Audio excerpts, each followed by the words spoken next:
Okay. 10 seconds in silence, and then let's go. Because of course. What? That's Alejandro's idea of being cute. You know what? We are live. 3, 2, 1, we are live. Welcome to the 33rd episode of the Mixed Martial Arts Podcast. I'm your host, Ben Cohn. Joining me today, as you heard, Alejandro being weird. It wasn't me. It was a Hispanic man that looked like me. So, okay. So an Hispanic man that looks like Jesus. Got it. Kind of. That Yeah. narrows it down. Was it George? I'm looking a lot. Exactly. Was it? That's what exactly it. Somehow he came away all the way from Florida to do just that. Jesus Christ. You're welcome. Exactly. Welcome. Like I said, I'm your host, Ben Cohn. Alejandro Bilal have joined me again today. We are going to be discussing the ESPN 3 card, the UFC on ESPN 3 card, headlined by Francis Ngannou and Junior Santos. We are also going to be doing some breakdowns of the card next week because holy shit, is it a card? UFC 239 it has got some fights on it. A couple of them. Some fights. You may have heard of a few of them, headlined by Jon Jones versus Thiago Santos, with the co-main being Amanda Nunes versus Holm. Yeah, that's a tricky one. It is not. Okay, so we're going to jump right into it. First of all, thank you all so much for supporting us. Please like, share, subscribe to the podcast on YouTube, SoundCloud, Mixed Martial Arts Podcast, MMAngst Podcast. We're also, you can directly download it. Follow us on the Twitter at MMAngstP. Is it their Twitter or just Twitter? It's this is on Twitter at MMAngstP. Okay. And yeah, we would love to grow and support and share and all that shit. Also, buy my jerky, Ben's Beef Jerky. You could follow me on Instagram. Or just buy his meat. Yes, buy my meat. Put it in your mouth. All right, let's jump right into it then. Yeah, wow. We started early. I'm just happy for absolutely this. Nothing about Francis Ngannou. Again. Right, have we? Here's what we... Hi, Daniel. Hey, Daniel. Daniel. Hey, Daniel. Thank you for joining us. Francis Ngannou has knocked out his third opponent in a row in very short order. This was the longest fight, believe it or not, and it was the same amount of time as the prior two fights combined. Isn't that interesting? Yeah. He's like the male Ronda Rousey. Oh, God. Basically, we know nothing about Francis Ngannou at this point still. I think it's amazing. It's amazing that we don't know anything about him, but keeps winning. It's not surprising if you really think about it. The dude's far and away the best athlete in the UFC's heavyweight division. And it's just what the fuck? Like, you know, what's the one thing we do know? Don't throw looping overhand rights at Francis Ngannou because he will get out of the way and he will blast you with counter shots. What does Junior Santos do? He chooses to, I don't know. Stand and bang. No, he didn't stand and bang. He threw the biggest of At the end, he did. Here's the thing. That's why you lost. Here's the thing. Well, he lost because he made the big. He lost because he did what he always does. Which is but he stood in front of him and threw that shot, which he always throws. But I know, but it's Francis. That is exactly the same shot he knocked out Kane with to win the. Yeah, but this is not Kane. I'm not disagreeing with you. Of course, it's stupid. What I'm saying is that he did what he always does. That's all. And this is why I picked Ngannou to win by KO in the first round. I chose him in the second. I was talking about it on Twitter. I'm like, all JDS does is love to throw those big overhands. And he throws them in every single fight. He's going to get knocked out. He also found a way to back himself into the cage on his own again. It's magical, isn't it? It's quite frustrating. Yeah, well, but he did a decent job in the beginning with kicks. But so did Ngannou. So, I know. I tweeted about it. I'm like Ngannou lands. Oh, Ngannou is kicking. I'm like, Ngannou kicks the legs, which actually I want to say we did see one new thing from Ngannou. those leg kicks are actually important. Well, against Curtis Blades, he threw like one leg kick, didn't he? I mean, that match ended in like 30 seconds. So right, but here he threw 3 or 4 leg kicks, right? But didn't it end after like a minute, 30 seconds? Well, yes. So it ended a minute 11 seconds in. What I'm saying is that he used leg kicks against the guy who's notorious for not checking leg kicks. And the interesting thing is that JDS began to use his leg kicks against a guy who's also notorious for not checking leg kicks. Yeah. Yes, Daniel. And then they ended in the middle of the yeah, even he agrees it's a bad idea. Okay. I get you. Yeah, basically, things winner should have kept kicking. So there's really not much to talk about other than the fact that Ngannou obviously still hits very hard and is still very athletic and can still get out of the way of an overhand and counter everybody in the division, essentially. Also, if DC wins and retires, it's fucked. The division is fucked. Yeah, like real fucked. Yeah. This also tells us something about the meta game of MMA. What? Well, no, it's the heavyweight. There's no what meta game is there? There is no meta game there's no meta game for heavyweight. It's kind of just a weird. I mean, like Ngannou is in a weird way kind of like punching Brock Lesnar. Yeah, but my point is that you can be very skilled, but skills aren't going to win this fight. Skills aren't what wins your fights. It's how you apply them. Even if you have a minute game, like a very limited game, so long as you can apply it effectively, you're going to win. Well, in a normal division, that's heavyweight. No, I think I'm willing to extend it to a general statement now. Right, but we're talking about heavyweights, so. No, it still matters. But we're talking about heavyweight, so. Okay, look at heavyweight. The most skilled person is probably Alistair Overeem, right? Yeah. And I mean, let's just say like he's let's put it this way: the top 3 most skilled heavyweights are Cormier, Stipe Miocic, and Alistair Overeem. Yeah. Well, I would throw Kane in there, but his knees aren't what they use. Kane is not. But. Most of his body is not what he used. Yeah, I'm not talking about Kane. He's just not existing on this plane of reality at this point. No, but that's why that's my point I was getting to. Like you have guys like Alistair Overeem who are extremely skilled, but to kind of fall apart under pressure because they know their chins are shot. And then you have basically then Stipe and DC, who are the only people close to their physical primes and are well-rounded and skilled. The rest are just kind of... And are also have a combined average age between Cormier and Stipe of like 38 or 39. Yeah, well, so it doesn't mean anything that they're near their primes. Like, I mean, the next best person is Curtis Blades and Francis Ngannou. But, yeah. So basically what's best for the division right now is Stipe to win the title, Cormier to either retire or continue fighting, and have Francis Ngannou just rematch. If Francis wins, I think that means he beat the number 3 guy, will have beaten Stipe Miocic, beat number 4 twice, lost to number 5 Derek Lewis, but God no, never let that fight happen again. He beat number 6 and number 6, Overeem and Volkov. He beat number 8, Velasquez. And after that, I don't want to see people get murdered. So let's not ever have him fight Olenek Abdurahimov or Blagoy Ivanov. So, yeah, heavyweight kind of, no.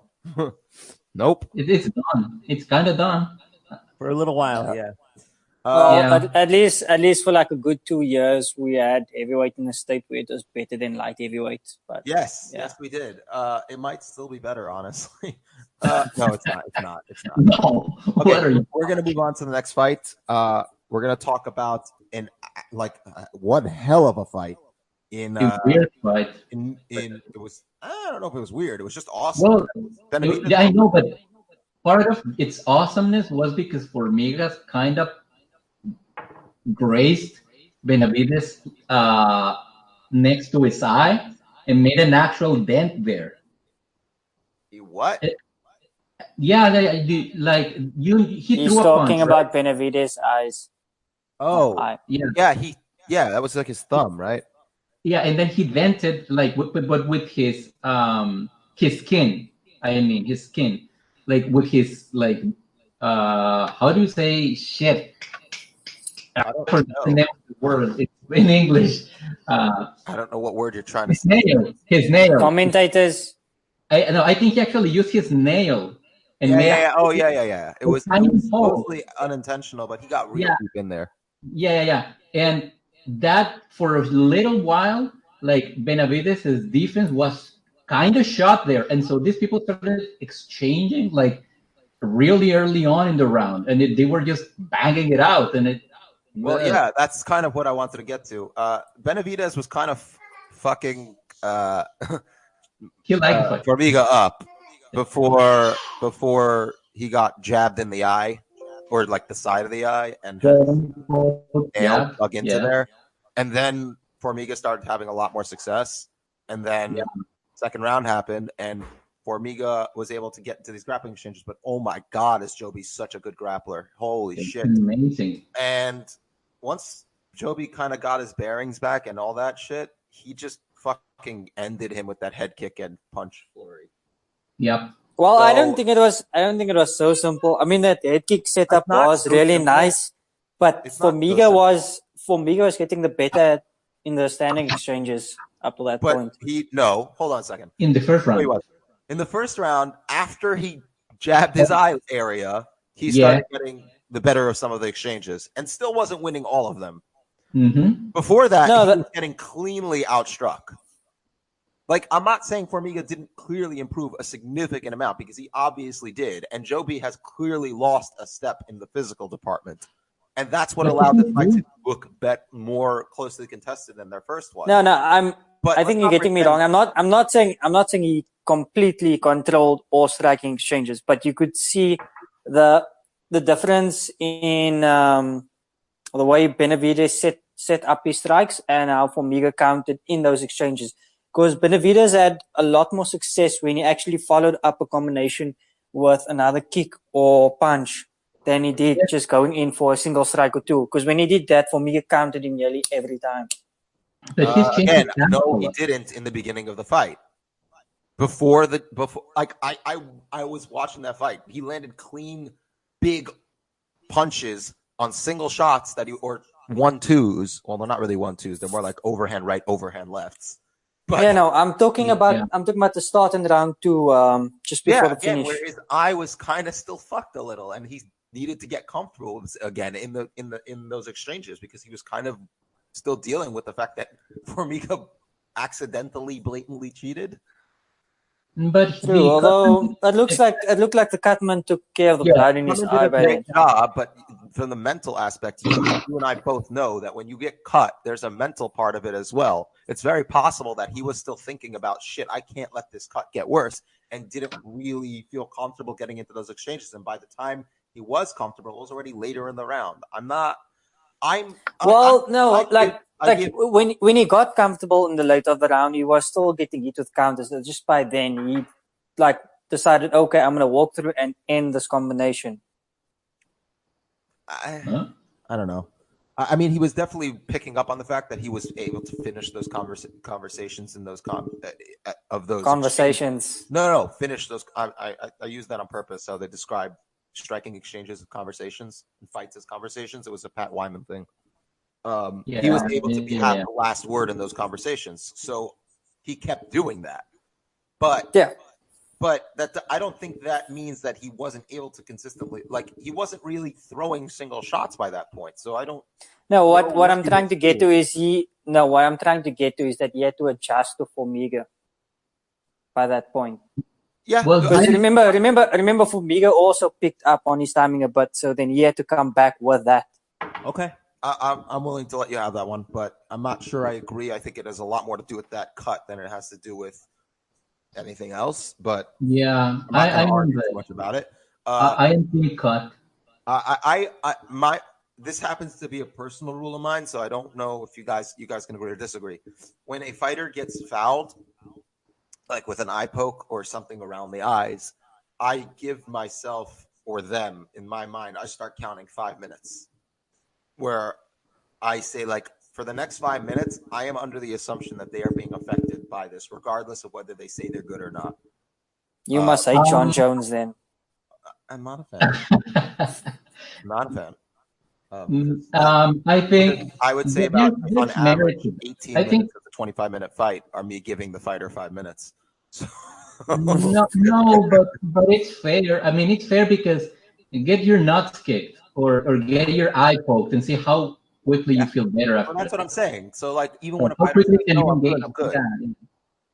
No, I mean, that's kind of a problem though, because these people want them to be okay from eye pokes and groin shots like immediately, so the fight can keep going and fans don't start booing. Yep. But ideally, they should take 5 minutes for both. I agree. I really do. I think it should be an automatic 5-minute break, but that's. Yeah, they don't like that. I mean, ideally, it should be if you poke the eye, whether it's if you commit a foul with an eye poke, it should automatically be a point deduction. That's my personal opinion, because a groin shot, I can understand a lot more being accidental.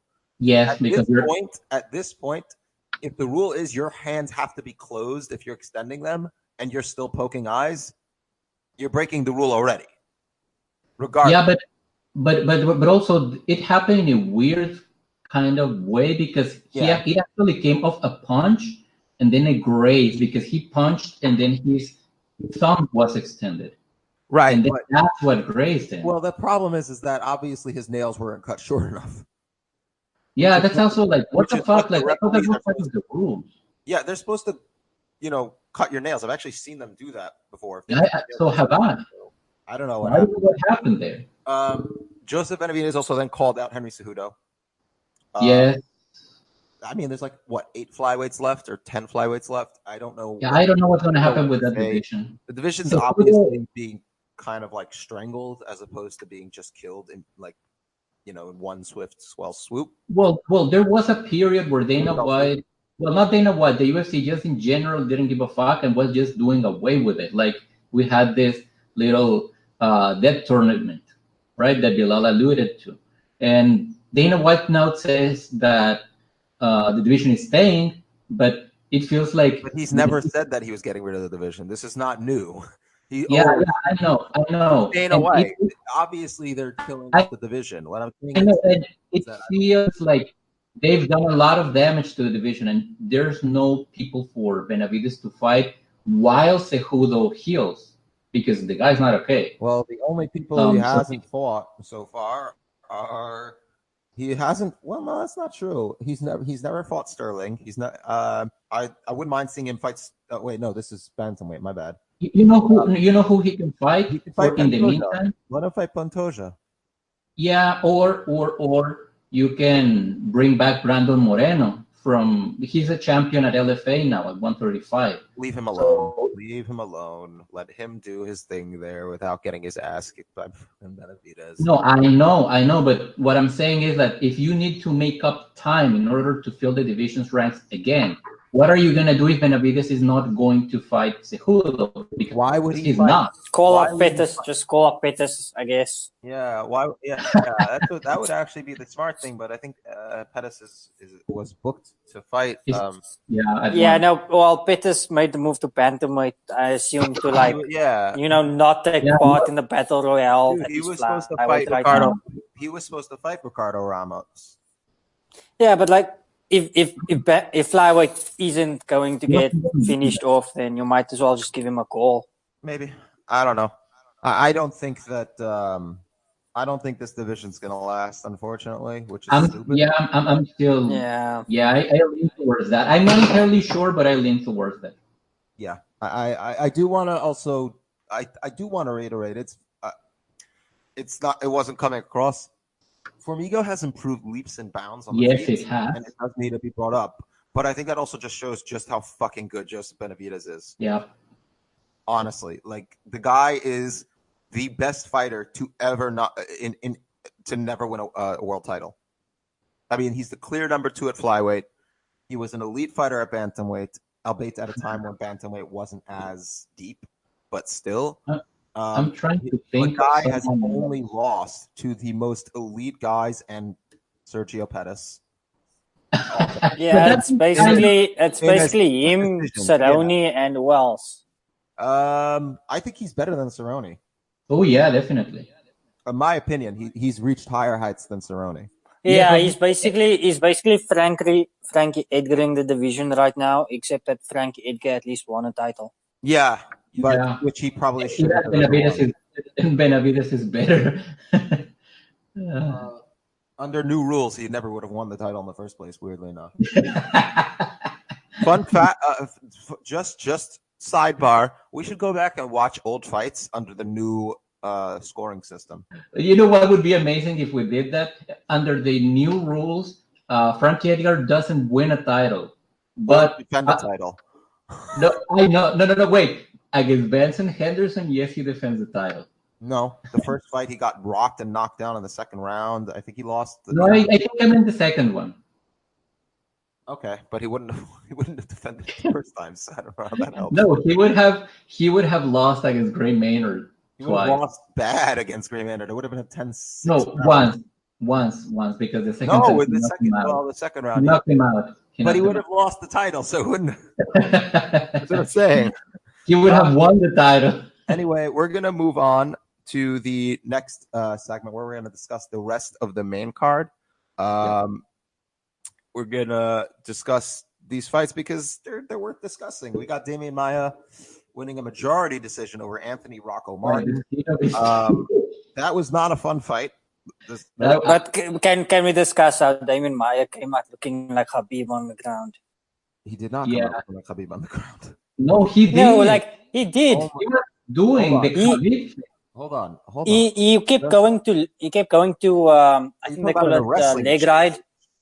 Yeah, on the ground. I'm not talking at the feet. No, in terms of damage, he does nothing. That's no. I said came out looking. I didn't say he actually imitated him because not exactly looking like. In terms of styles, Damian functions best as a sub hunter, just like a really, really skilled one. Mm-hmm. Whereas Khabib, like his positions don't really allow you to get subs that often because he's not looking to sub you. Yeah, because he's not looking for them. But there's also the fact that Maia really couldn't establish too much control over Rocco. So I actually was going to use this as a way of giving serious props to Anthony Martin because I don't know how well you guys remember his earlier career, but to see where he's come from where he started is insanely impressive. The dude started off his career 0-2 in the UFC, beat Fabrizio Camões, and then lost Leonardo Santos. He started off his career in the UFC. He started his career 8-0 and lost 3 of his first 4 UFC fights. Went on a 3-fight win streak, lost to Owen Mercier. This is all at lightweight. So he started his career in the UFC at lightweight. All right? He moves back up to welterweight, wins 4 straight, and he almost gets a draw against Demian Maia. And in my opinion, it should have been the draw would have been the better call. That was 100% a 10-8 round in the third. Yes, but I love Demian Maia, so you're I wrong. love Demian Maia, so I'm very happy about the decision. So I don't care. But it should have been a draw. Would it okay. That was a 10-8 round. Would it no, because he didn't do that much damage. He said Damien didn't want to engage. So, would it really have been a 10-8? First of all, he clearly rocked him towards the end. I don't know what you're talking about. Like, that was a very... that was the damage. That was the damage he was supposed to win. Maya. Yeah. Almost, basically. Maya literally, was sat down on his ass, and then... I thought he tried pulling guard. No. Because he was rough. He did that in a few fights. Dropped. He wanted to and then got dropped, and then he tried to grab a leg, but he was put down. It was the punches that put him down. That was the scariest moment of the night for me. Yeah, I was really rooting for David. I got really scared. I jumped out of my seat. I was like, no. Like, I was with my brother. My brothers-in-law were watching the fights with me, and I was like, I just jump up, no, and they run over. Like, what happened? And I'm like, Maia almost got knocked out. They're like, what? They weren't watching that fight because they were a little bit bored with the grappling, to be honest. Also, let's be honest. Like, this fight wasn't fun unless you had a personal stake in it. I had very much of a personal stake in it. There's a Yeah, lot. I know. Of course, I had a personal stake in it. Here's what we do have to talk about. There's obviously still a baseline with which Maia is able to clear. Yeah, but he's 41 years old. It's but he's 41 years old, now. And I don't know how much longer he has to clear that baseline because Rocco is not a ranked fighter. And underratedly, he's been fighting since 2012. He's at 7 years into his career. He's not a huge welterweight, but that guy, I would not be shocked if he breaks into the rankings at some point. Well, no, like I picked Maia by unanimous decision, not by sub. Yeah. Mostly because Anthony Martin is the kind of fighter who is skilled in all areas, but not particularly great in one. And it looks like Maia struggles with them the most. Okay, besides Division 1 wrestlers. But yeah, I was going to say, so he's someone actually posted an interesting stat. Maia is 18-3 against people with college wrestling backgrounds, and he's 3-6 against college wrestlers across all levels, which is actually a really interesting stat to me. Because it shows that it's still a baseline that Maia just can't clear, and that's basically the college wrestler. Yeah.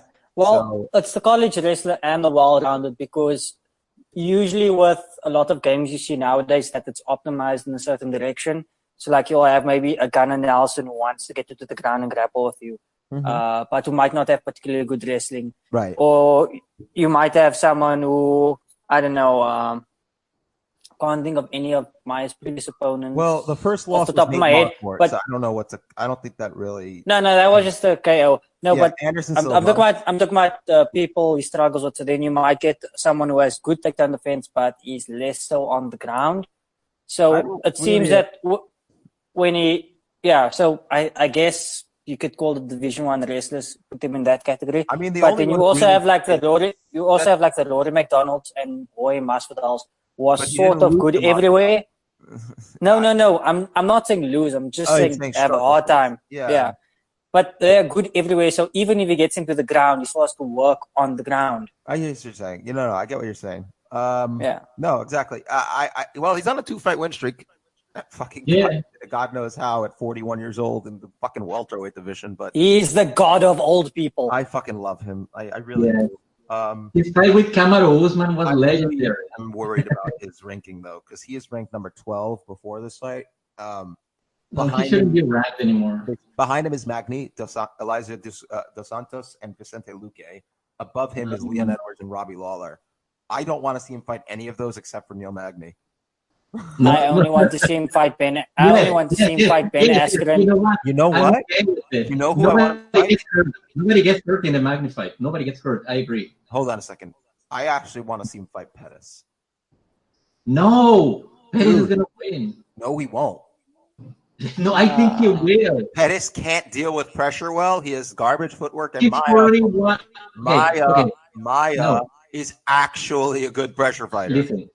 Listen. I know he's a pressure fighter. He's also 41 years old, and he's fading after more and more after every fight.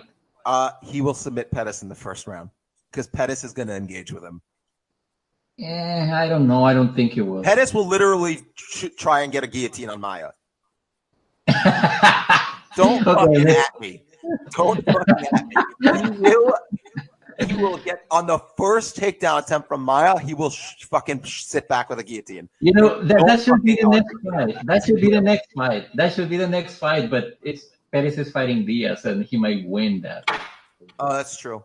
Okay, that's fair. I forgot about I keep forgetting that Diaz is actually. Hey, it may fall off. I keep forgetting that Diaz is actually still fight. I really didn't think that fight was happening because he did say I didn't sign shit. So and it may not happen. What is the point of that fight in any case? I mean, they both are lightweights fighting at 170 or God knows what. I don't know. So, well, I wouldn't call Nate Diaz a lightweight necessarily anymore. The dude does walk around at like nearly 200 pounds, and he's not like. So your average modern day lightweight? No, I don't think there's that many lightweights that really walk around like 35 pounds. Like Connor doesn't walk around that heavy. Poirier doesn't. Ferguson, I don't think he walks around that heavy. Khabib neither. Gagey definitely doesn't. By his own admission, he actually doesn't cut that much weight. Iaquinta definitely doesn't.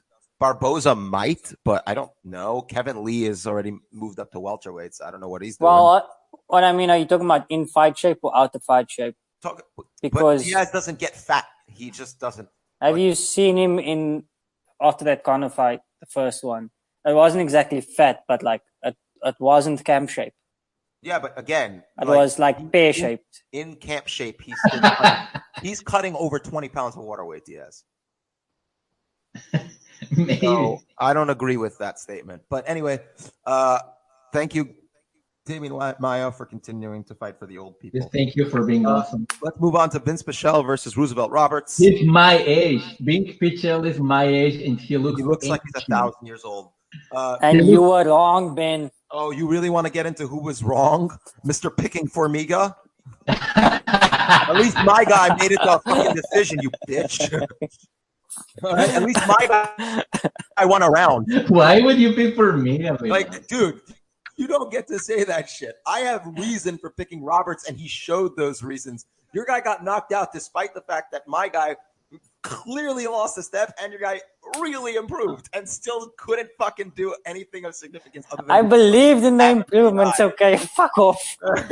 This sounds like horse. I had a really good reason for picking Roberts, and he showed that reason. What I want to give credit to, and I had a good reason to pick Pichel also, and that's because Roberts was totally green, and like Pichel's a 36-year-old veteran. Like you don't pick against that shit. Vet who had a lot of injury issues. Yeah, but you don't. If there's 36 in like his character bio, then you don't pick against him. What the fuck are you talking about? Roberts is a legit. You can't argue with me that Roberts did not look like a legitimate prospect in there. No. I'm not talking about legitimate. I'm not talking about him looking legit, but okay, if you look raw and you're fighting someone who is extremely experienced, then I mean, he didn't a lot of the time what happens is hold on, he didn't look very raw in that first round. He actually did a beautiful job keeping Pichel at range and countering him on those entries. And Pichel looked like the one who was out of sorts on the feet. That was one phase though. Okay, like when they clinched up, you could sort of see the decision making a bit. I actually. If I remember correctly, Roberts actually did way more damage and did a lot better in the clinch in the first round. Yeah, the tie clinch. But hold on, Pichel has not historically been a grappler in his career. He generally fights on the feet, and that's also a part of it. Is that what I'm getting at there is in certain exchanges when what's his face decided to engage Pichel with clinch takedowns. He got reversed immediately. And then a minute or so later, he'd do the same thing again after he got stood up. Like, you don't see experienced fighters doing that much. Okay, again, that's part of what I was going to get to, but thanks for skipping ahead, where I was going to give credit to Pichel for switching it up and using those really big lifts to get the fight to the ground, knowing that he had a strength advantage and able to do so, despite the fact that Roberts was doing a good job fighting him off technically. He just couldn't deal with the physicality of Pichel. And again, how old is Roberts? What? Well, how old is Roberts? 25. He should grow into his frame. Right, exactly. But he's 6'2", I think they listed him as. So I don't know if he's going to grow into his frame and stay at lightweight. Yeah, I'm 6'1". Sorry. Anyway, sorry. Yeah, you brought up Pichel. I was more talking about Roberts himself because he engaged in a few times and then got reversed, but then he continued to engage in those sort of exchanges. I had an issue with his fight IQ because he wasn't keeping the separation once he gained it, and that was part of the reason why Pichel was able to figure out that adjustment. Yeah, but that takes time, and that's why I don't like picking really green fighters against fighters who are very experienced because they usually have a deep wall of tricks, and it's easy for a green fight to get kind of lost in those. I understand, and that is why I did not pick Roberts and say he's going to blow Pichel out of the water. I didn't think that was going to happen. I picked Roberts to win a decision. I didn't think it would be a runaway decision. I thought it would look like Pichel adjusting later in the fight, but not early enough to get the win. And keep in mind that Roberts was 30 seconds away from winning round 2. If he kept top position for those 30 seconds that he got reversed, he would have won round 2 because he did do more damage, actual damage in round 2 while Pichel had more control. And at the last 30 seconds, while Pichel got on top, he actually landed some decent strikes and brought that damage up enough to take the round. People are going to forget that. That's exactly what I'm talking about, though. That Roberts, I thought, would be able to get 2 rounds despite any adjustments Vince Pichel might make and win the fight. And that was my thought process behind it. It didn't happen, and it came down to like the last 30 seconds of round 2. Do you remember when what happened in that grappling exchange? How Roberts ended up on bottom when he almost took the back? So that's exactly what I'm talking about. Although, no, but he was landing quite good ground and pound before. Okay, not really good, but he was landing decent ground and pound Roberts before landed that. much better strikes. But I get you. No, I get you. He landed on the feet. Right. But I still get you. Right. So that's why I'm saying that I think I agree with you in a general sense, and I'm almost always the one to pick the veteran over the newer guy. Roberts in particular, I'm really excited about, and I'm still really excited about him because his raw skills and athletic ability and the decision-making he made in actual exchanges was really smart. Even if in a strategic sense he made mistakes, his actual tactical in-moment decisions for the first 2 rounds were really, really good.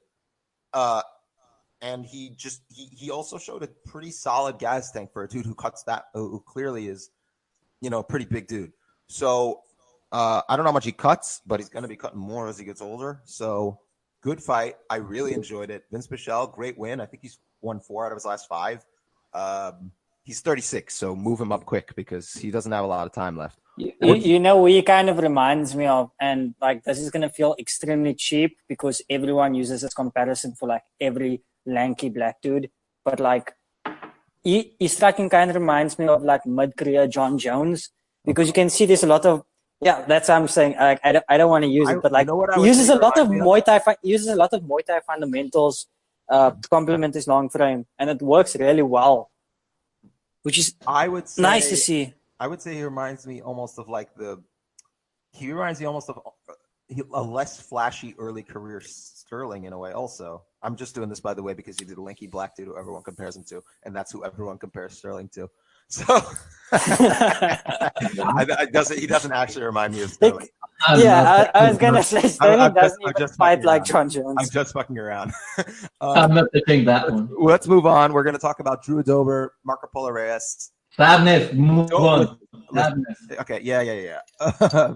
Dober knocked him the fuck out, and I was really impressed because it looks like Dober, weirdly enough, he's 10 years into his career, and he's finally kind of grown into his own as a fighter. How old is Dober? He's young. He's 30, but he's also been fighting since 2009. Is he 30? That makes sense.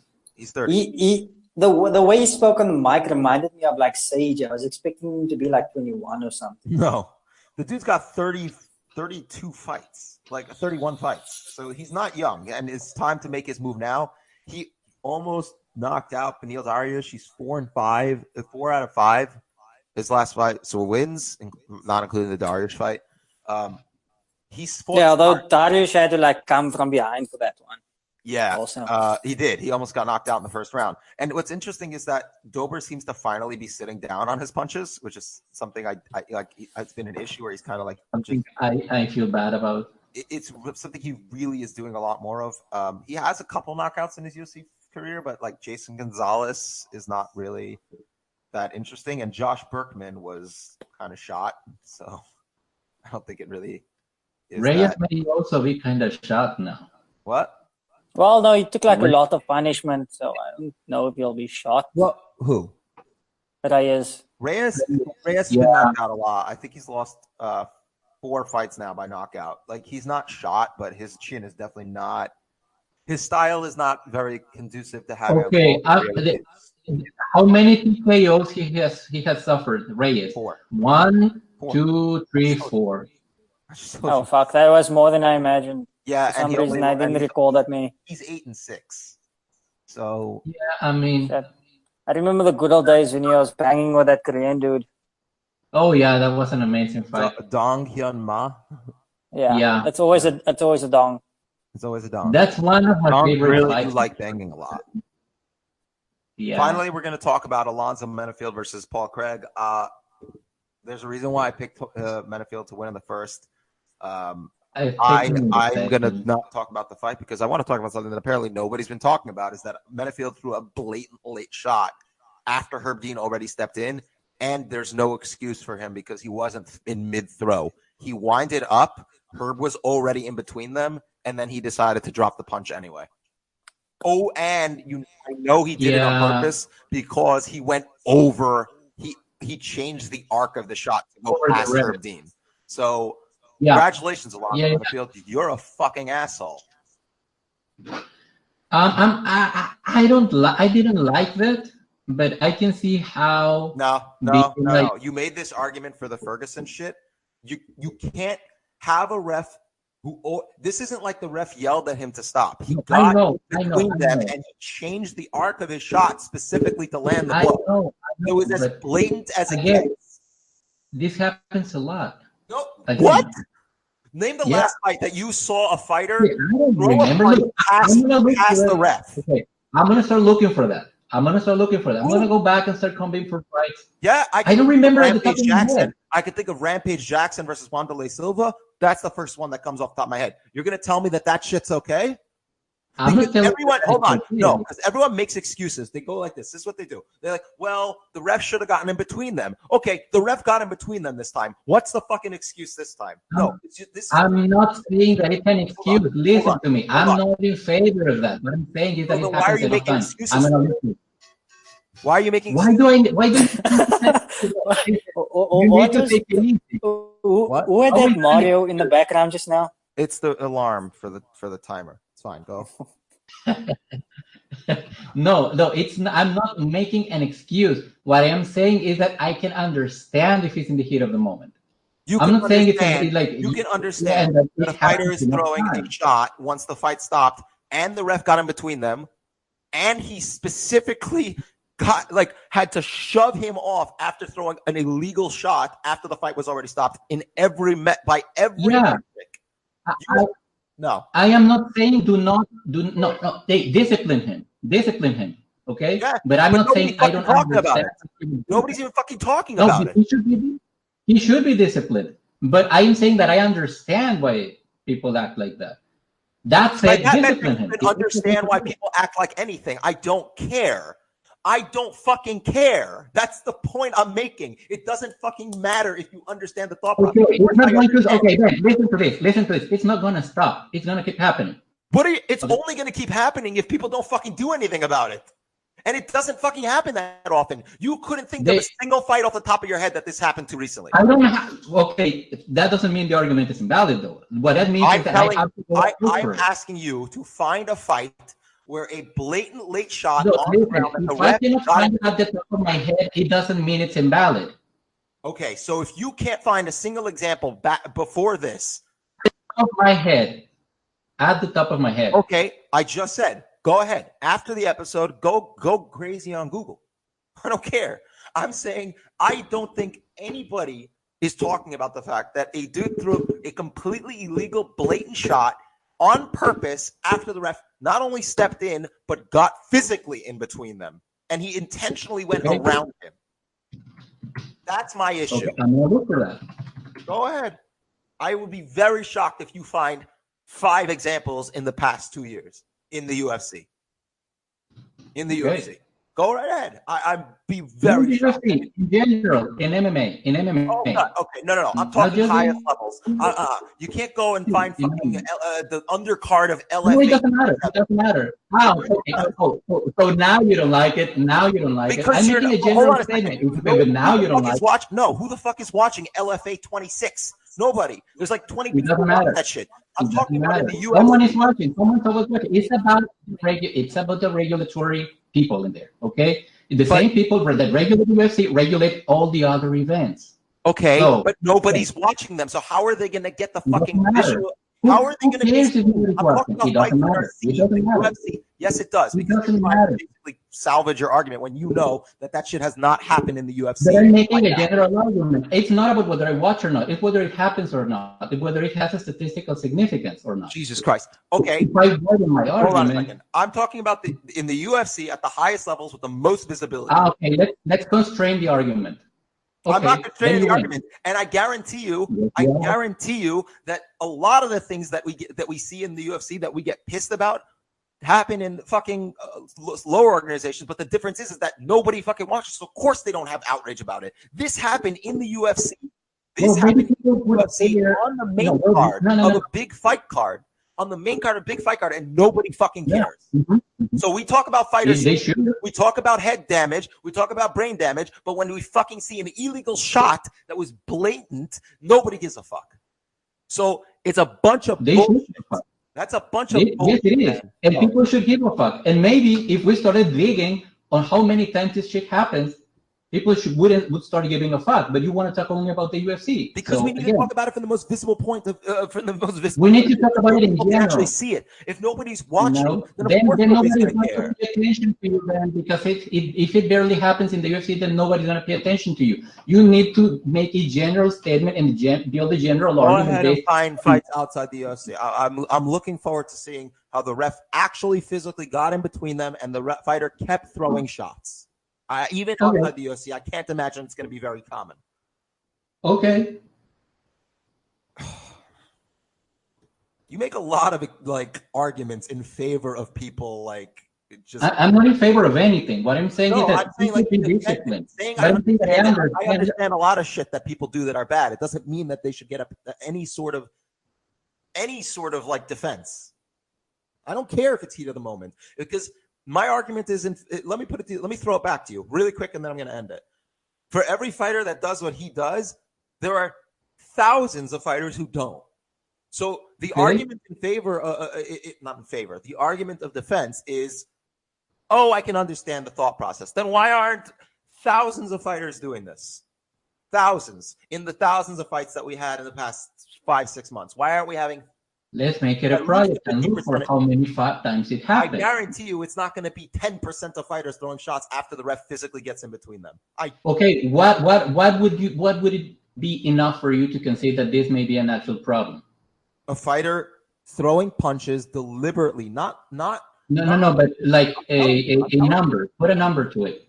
Like, I cannot go through each and every fight on Fight Pass, but if I show you X amount of times that it happened, what would make you consider that this is an actual problem that is understandable? Okay, that people I'm going to answer you. If there's at least a 10%, I would say if there's like one fight on average per card where a referee is physically getting in between the fighters, not mid throw, before the fighter is even beginning to release this punch, and then still decides I'm going to throw the punch afterwards and lands and all that shit, then I would concede it's a problem on average. And that's less than 10% because most fight cards are 12 to 14 fights. So we're talking about a 6 to 7% margin. Okay, so but if I don't know how you're going to do this because you're going to have to go through. No. I'm going to come up with like 10 instances in different organizations. But how? I'm saying, how are you going to find this?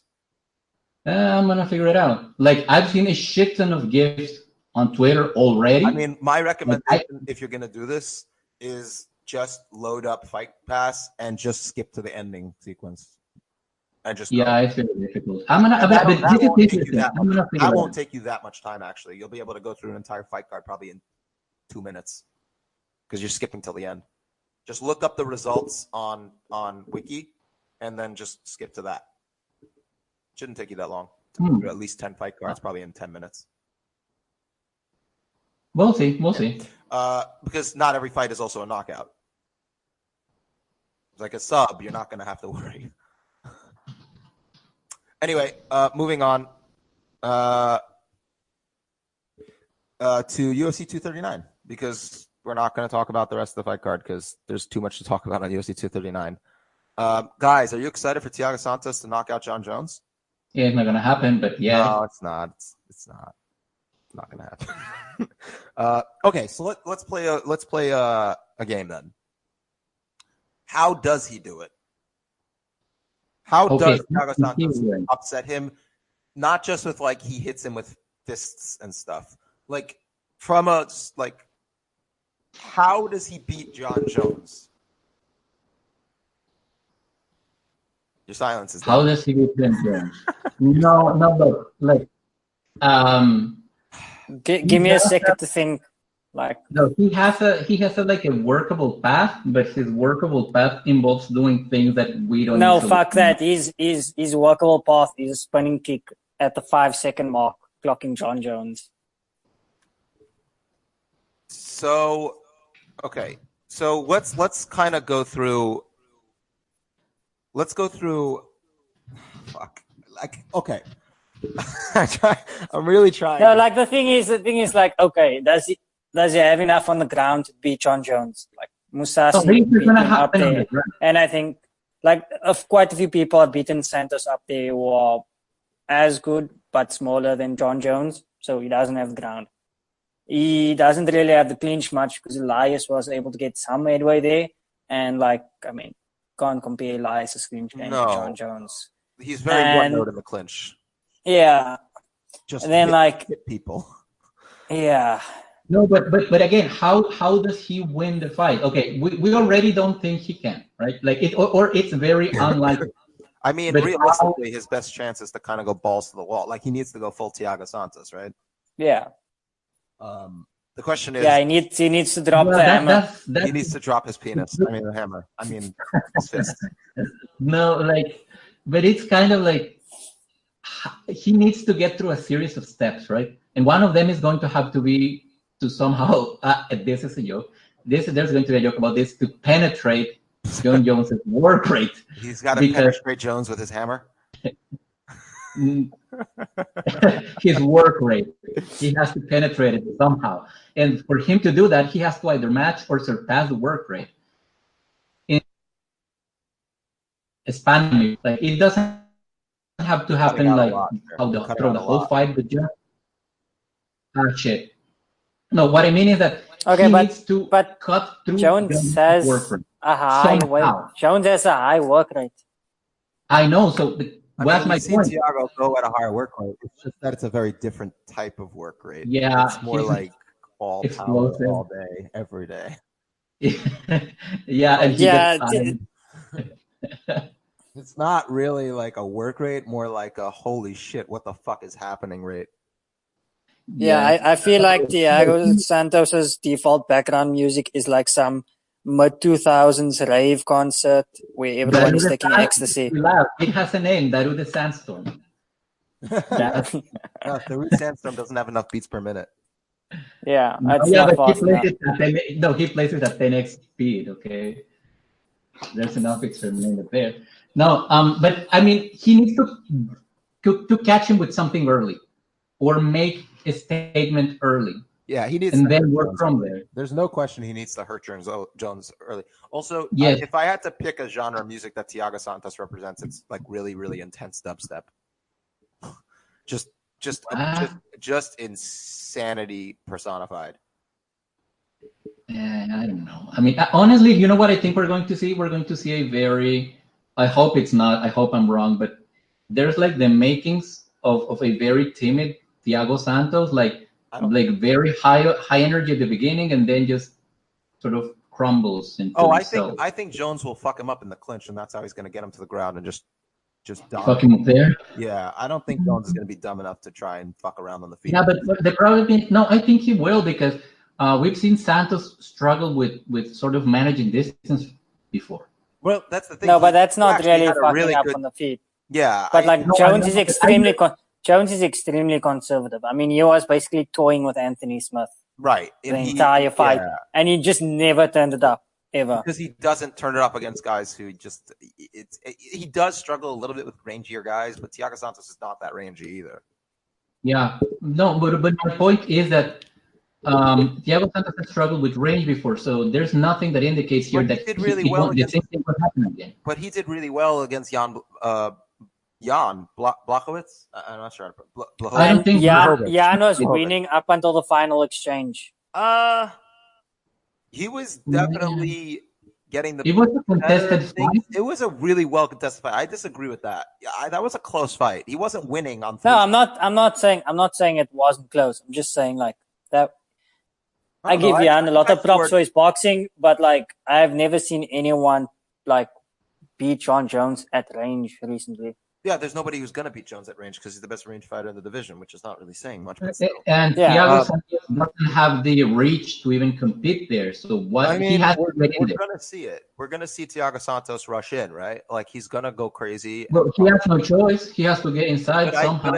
But I think the problem is that he's not going to be able to stop the clinch from Jones. Like even if he does kind of like land some big shots early, Jones has a great chin and he's going to clinch up with Santos, and then I don't see how Santos has. That's kind of the thing. Like even if you get the stand-up part, like to sort of go his way, he still has to deal with the clinch. Now ATT prepares his guys very well. I think he trains at ATT, right? I don't know. Let me check. I'm good. No, I got it open already. He's good.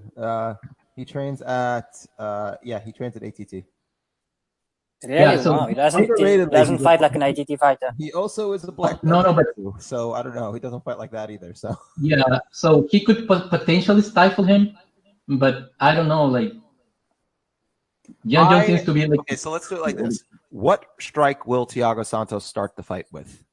A spinning heel kick. I was going to say the same thing. I was going to say come out with that, but since I have to go different, I think he's going to throw it. He's going to come out and just wing a huge right hand. Everything comes back to a spinning wheel kick. That's all. He's going to throw a double jab into a humongous right hook. Yeah, I think no one could even rock Jon Jones with punches. So the only thing left is a spinning heel kick. That's all I'm saying. I think he's going to start with a leg kick. Honestly, just kick his leg. Not a bad call. He does like throwing leg kicks.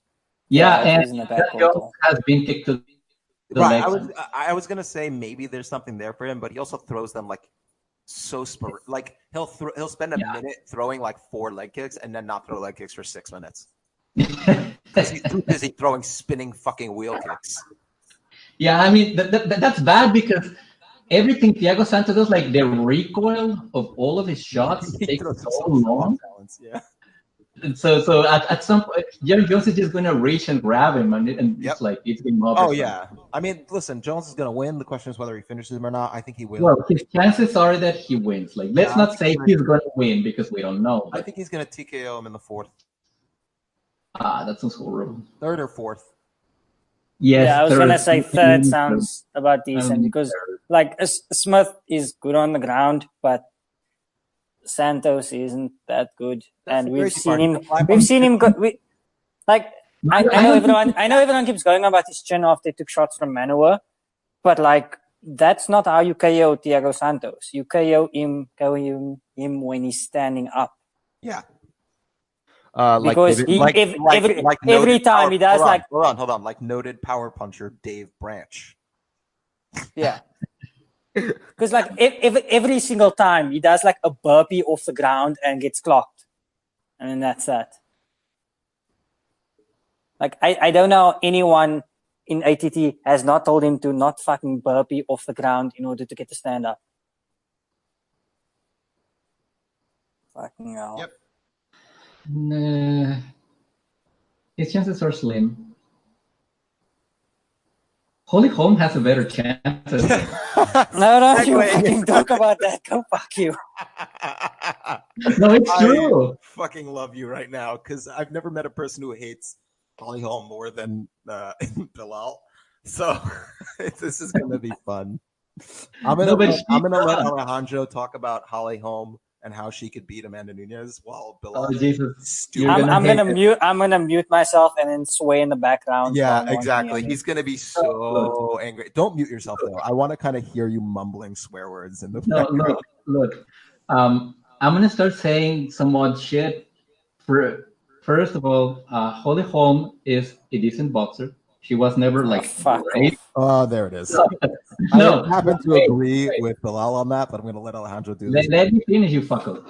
No, look, she's a decent boxer for the level of boxing that she was facing in New Mexico.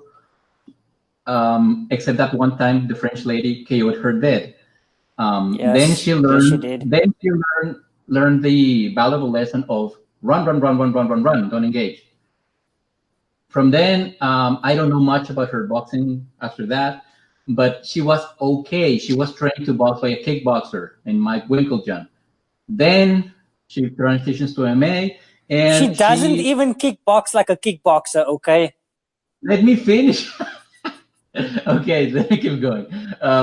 Then she goes to MMA. Okay, and you say, well, she's a decent, okay boxer. She has boxed. She knows how to throw a jab and a 1-2, and she doesn't do it. In fact, she doesn't have. She has like a high work rate, but she uses things that she shouldn't use. Like she uses like kicks to set everything up instead of using her hands. And even though she has a lot of dexterity in her kicks and a lot of power in her kicks and some speed in her kicks, she doesn't really rely on them until after she has done some work with her hands. She's a Dutch kickboxer, or is a shit Dutch kickboxer, basically. No, she's not a Dutch kickboxer. She's a Mike Winklejohn kickboxer. Yeah, that's what I said. That's exactly what I said. A shit Dutch kickboxer. Huh? Okay. A shit Dutch kickboxer. I don't understand what that means. He said a shit Dutch kickboxer. Oh, okay. That's me. Okay. That's me. So, okay, we have a boxer that doesn't box, that kicks barely, and it's a high intensity, high work rate person that does things, mostly kiais and like flurries, right? None of that is going to work here. So how does she beat Amanda Nunes? Well, after watching a bunch of her fights, and I did watch a bunch. No, it's very unlikely. But she has more of a chance than Thiago Santos. Hey, I may be wrong. Santos may fucking KO Jon Jones in the first round. So what's going on, right? But she has power when she sits on her punches. She does have. When does she sit on her punches? Very rarely. Like the only time I can remember locking someone was Ronda, and that was more Ronda just running into a punch. Like if I run into a wall, I'm going to lock myself. That was literally Ronda just running into a punch.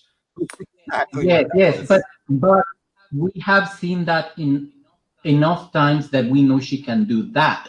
No, you have seen Ronda run into a punch enough times that you know Ronda can do that. Okay, are you gonna let me finish? Let me finish, and then you can walk. Okay. I love you so much right now. This is amazing. There you go. You shut up. Go. Let the old man talk. So, again, we have seen her cut distance against Ronda Rousey, who is a novice at boxing, at stand-up. Pechko was landing clean punches on her. Yes, she was. Pechko era. Am I gonna get Think about that sentence.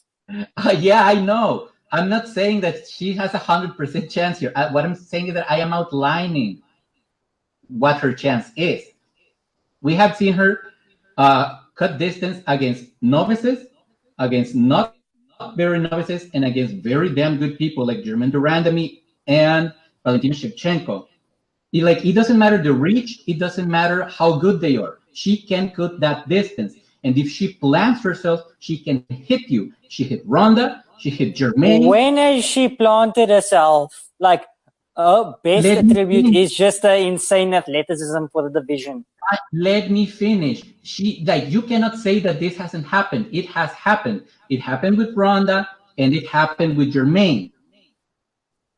Okay? So her one chance here, and I'm saying her one chance is that Amanda somehow shows up fucked up by the Vegas heat. Her sinus suddenly starts acting up. I think she had that taken care of, by the way, and starts fighting a low volume, somewhat sloppy fight. And that she can intercept her enough times that she can deal enough damage, that she can then bring in her kicks. Also, she can use her kicks, and she has to ki a lot to make it, because she bullshits a lot. Oh, fuck. Kias and clinches. Yeah, and clinch sort of hold Amanda in the clinch if she needs a breather. Like if she's being touched. Okay, or whatever, you know what? No? Like, I shit on her a lot, but like, we know. It's great. To the pathological. Honestly, the most likely outcome, if Holm wins, I see, is that Nunes beats the shit out of her for the first 2 rounds completely, and then he's too gassed out to do much for like the final 3 rounds. Kind of like a disappointing version of the Ngannou fight. Yeah, because she can take a lot of punishment up till now. I'm not sure if she can take much more because that's what I said. Like the only thing she has in the favor, well, not the only thing, but the biggest thing is that athleticism. Like she was able to go strength to strength with fucking Chris Cyborg. Like yes, I know. No normal person does that. You a division lower. Yeah, but what she needs to do she again. Also kind of got fucked up in the clinch too. Oh no, she got fucked up. I'm not disputing that, but like if you're a division lower, that generally doesn't happen. That her opportunities lie on this thing that she barely ever does, which is planting and throwing. And she actually rocked the randomly with the left straight shot. Like I don't remember that. No, but I don't know. She randomly went on her knees. Yes, it happened in the 5th round. I'm telling you because I watched a bunch of her fights, and I watch a bunch of Amanda's fights. And Amanda tends to fight really well, like she did against Shevchenko, and kind of wonky like she did against Pennington, because Pennington represented no threat to her whatsoever. And even when she got hit, like Amanda didn't respond. Like she just shrugged it off. Like she didn't care too much. So Holly doesn't even have a lot of power, like because she doesn't plant her feet often. When she plants her feet, she can actually land with enough power. If she can do that all I'm getting from you is that she planted her feet once in like 10 fights. She had, she did twice. Like Ronda. I guess Ronda ran into that. She did plant. I've seen that give enough times. She did plant, and that's not the only punch she hit her with. Like she hit her often, and the time she fought Germaine, and if she can catch Germaine when she's tired, chances are, and she has like a natural reach deficit.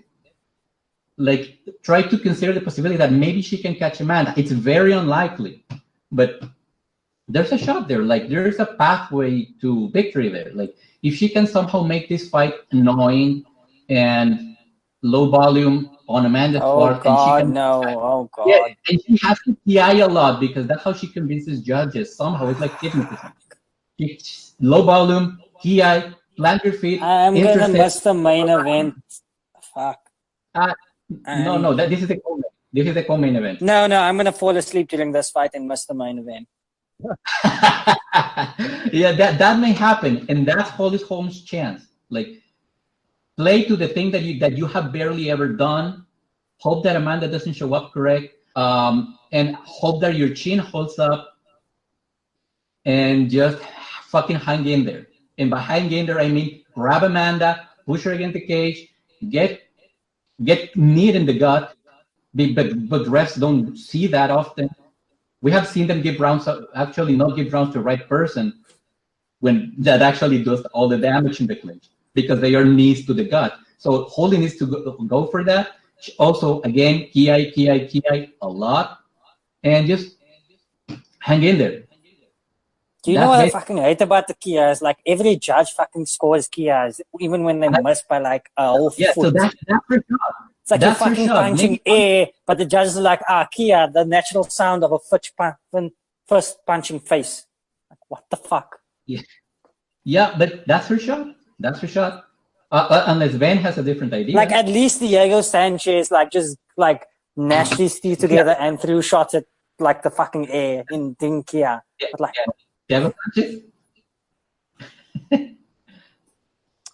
Anywho, my thoughts on this fight are very simply that Holly's not going to win this fight. Well, very unlikely. Hold on. I don't think she's going to win this fight. I do think that a lot of the issues that Holly has displayed also are some of the issues that Amanda consistently takes advantage of. Fighters that use their toughness as a method of getting the fight into their preferred space are people that she just feasts on.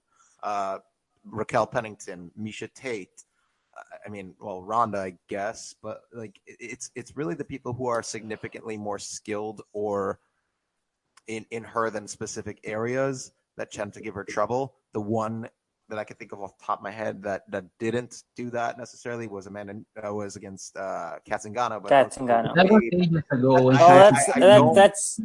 That's what I was saying. Like, if she's gonna go that route, then a one chance of winning is to pull a Zingano and get the shit beat out of her for the first 2 rounds, and then take it over afterwards. It's just. But Amanda doesn't do that anymore.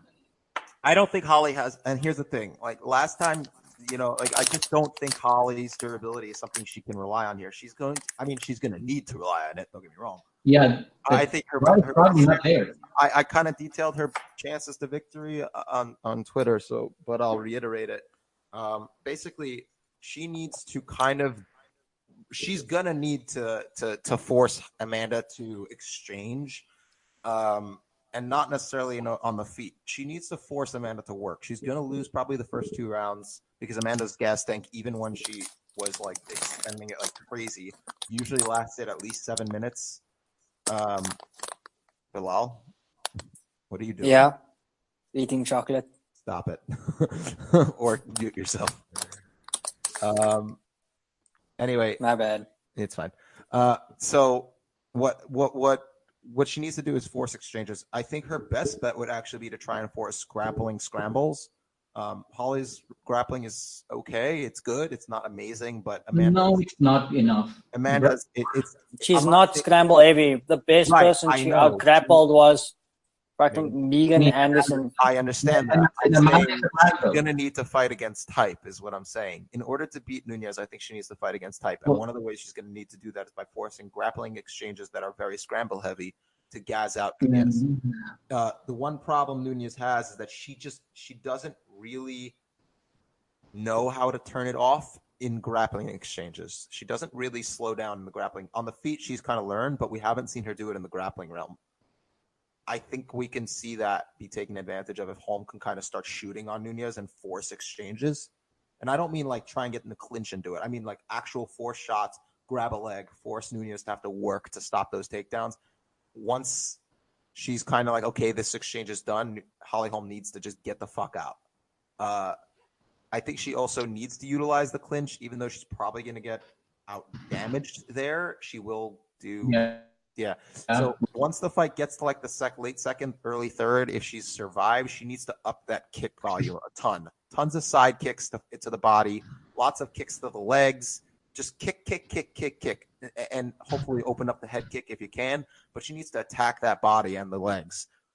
She needs to gas Nunes out to win. And if she does a low volume, like Kia heavy, throw crazy flurries, she's going to get knocked the fuck out, honestly. Yeah, but I don't think she's going to do that. Like, I don't think they're going to send their, like, we give them a lot of slack because their kickboxing that they teach in that academy is not exactly the most sound version of kickboxing that you can have. But these people aren't dumb. No, they're not bad game planners. But the problem is that how often have we seen Holly Holm fight against type? Not often. That's a problem. I don't think I can't think of a single fight she has fought against type. There's the Megan Anderson one, but that's not fighting against type. That's not fighting against type, though. She's perfectly capable of taking people down and controlling them when they're not on her level in the grappling realm. Oh, wait. She has fought kind of against Shevchenko, but it didn't really work out. It didn't go well. That's my point. Like, she tried to be a pressure fighter, I guess. And it was a bad fight. She wasn't good. A pressure fighter, isn't she? What? But what kind of fighter is Holly Holm then? Like, she's kind of like a blitzing outfighter. Yeah, but sort of high volume. She's a much less skilled version of Thompson on the feet. Oh, damn. She's in trouble, isn't she? Am I wrong? I think that's a fair comparison. No, you pretty much hit it. I'm not sure. Like, they don't have the same. Well, they are after the same things, but Thompson does it pretty well. Tools. Well, that's the difference. He's like a karate master. Yeah, against better fighters, he does it too. Yeah. Last fight we're going to discuss in depth, I think, is George Masvidal versus Ben Askren. I really want to see Ben Askren blanket the shit out of George Masvidal. I don't like either of them, but I appreciate Masvidal less. Yes, I would love to see Ben Askren talk shit to him the whole time too. just the whole time. Just Yeah. be like, "You're gonna slap me now? You're gonna slap me now? You're gonna slap me now?" Is it George or Jorge? I think it's George. Jorge. Oh wait, no, I'm thinking of Jose. Okay, that's the Brazilian way. He's Cuban. It's Jorge Masvidal. But yeah, I kind of just want. The question is, do we see it happen? I happen to think that Masvidal will be a little bit more interested in getting the knockout, and I think that might get him in trouble. I'm not sure. I might see ultra aggressive Masvidal, and No, I don't think so. I know Masvidal hits hard, but he doesn't hit fucking crazy ass Robbie Lawler hard. And Robbie fucking hit Ben with shots intended to murder a fucking person, and Ben just did not give a. He just was like, all right. And as much as we can shit on Ben in a lot of ways, I don't think we need to shit on him. Wrestling and ability to just latch onto something and not fucking let go is really impressive. And he has done. And he has transitioned very well to MMA. He's basically a fucking infinitely better version, wrestling-wise, of Maya. Fuck you. Pretty much. Fuck you. No, but it's true. But it's true. Why? There's no shame in saying that He's Maya's also an younger. amazing grappler and chain wrestler at welterweight, but Ben Askren is fucking leagues above. Yeah. No, I don't disagree with you, but like, fuck you for like disparaging Maya. we have kind of seen that. It, right? We have seen this fight before, but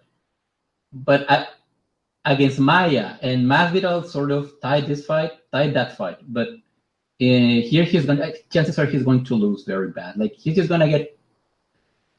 Worst case scenario is he falls for some submission, which he may not because he's a pretty decent grappler himself. No, he's got a really good. He's a very good grappler. I don't think. So he's just gonna control him for the whole fight and probably do some damage. Yeah, while at it.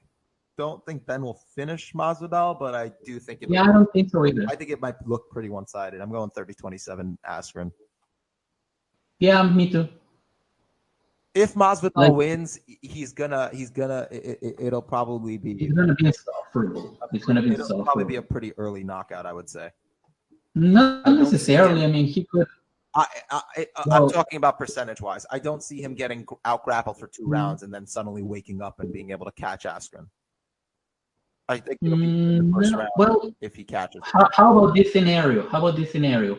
He's good enough a grappler that if he somehow concusses Ben early, he can sort of ride the rest of the fight. Maybe, but and maybe win a close decision. I don't know.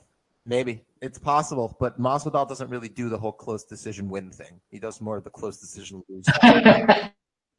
He actually has a history of going way close.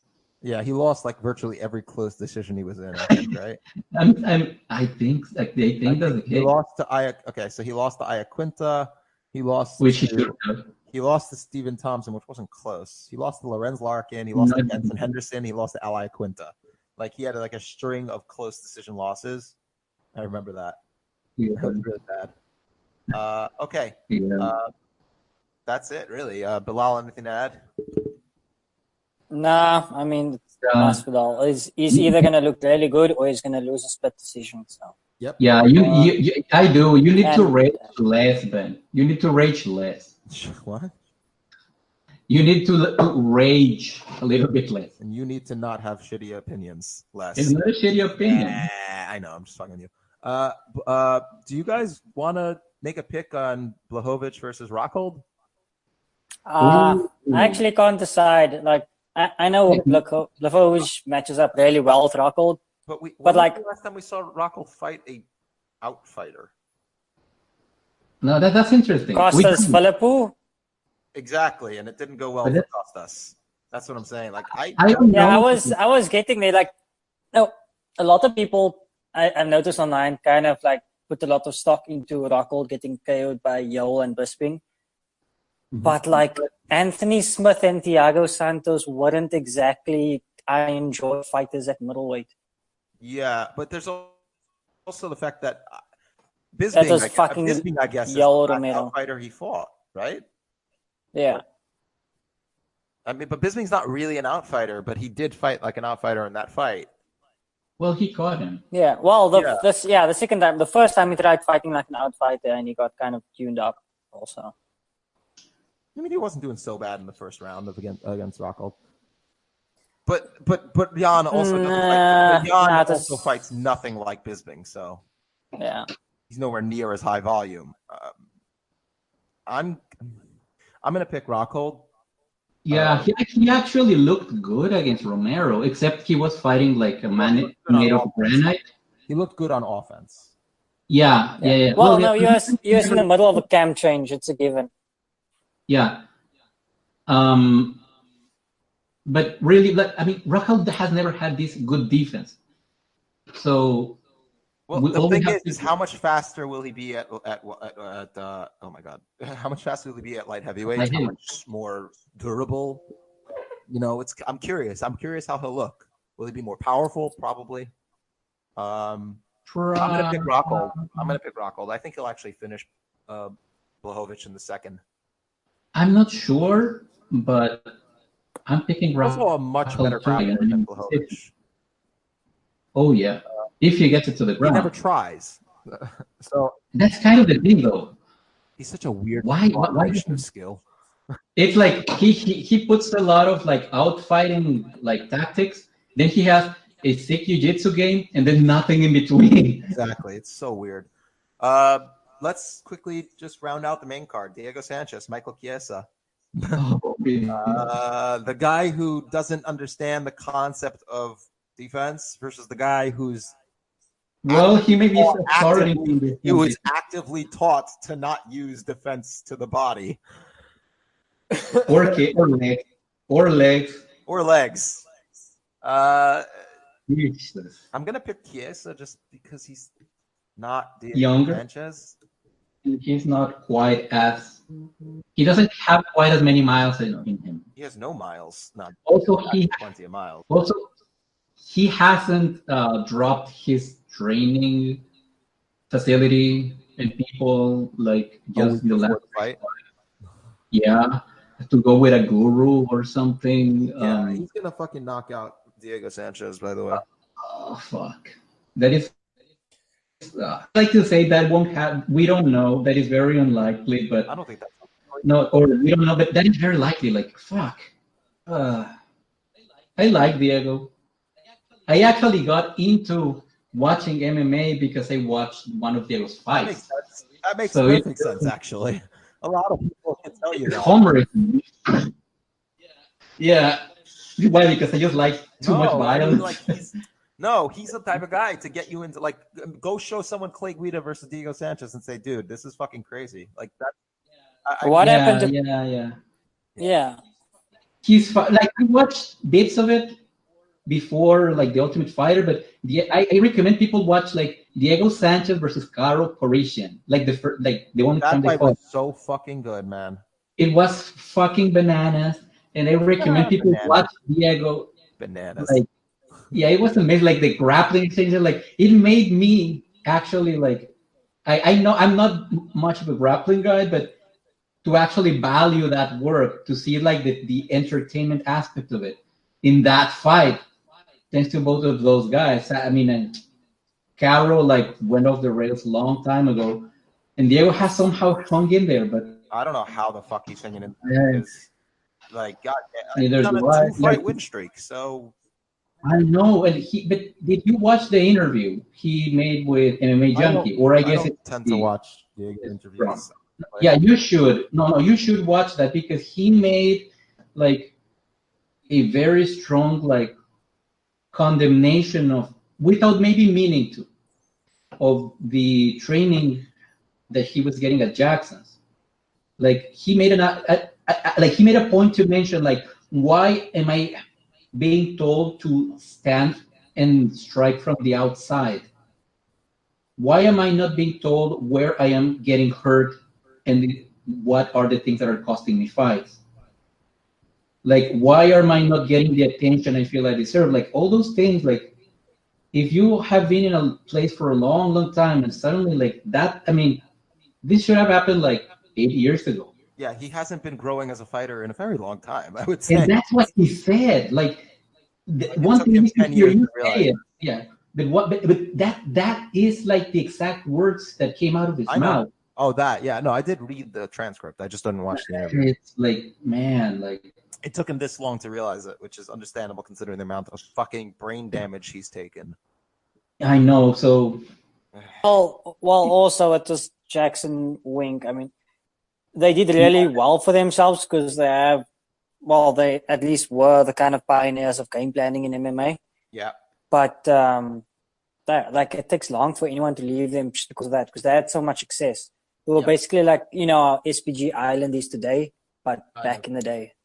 All right. I think that's the last fight we're going to discuss, but I am just saying I am looking forward to Arnold Allen beating Gilbert Melendez. It's going to be great. Why don't you like Gil? Scrap Pack. Yeah, they're kind of not really a fan generally of them. Yeah, I don't even know how you can be vegan. Like Jake Shields is like super vegan and be like that like hardcore douche. Like they gang up on people. That's fucking. I'm gonna end it on that. That's fucking funny. That's fucked up.